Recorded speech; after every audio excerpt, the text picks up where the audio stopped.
Hello, this is Mrs. Liu. Let us look at this chemistry question. A metal Y was analyzed and found to contain only two isotopes, Y63 and Y65. The graph below shows the relative abundance of the two isotopes. Okay, so you have isotope Y63, which is 70%,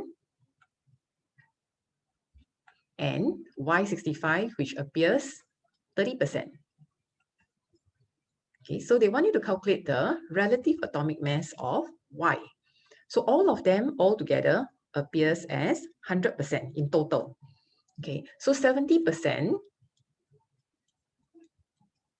of 63 plus, this one only appears 30%, so plus 30% of 65.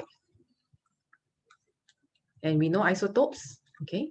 This is the mass, which is 63.3. 63.6, sorry. 63.6. So this is the answer, C.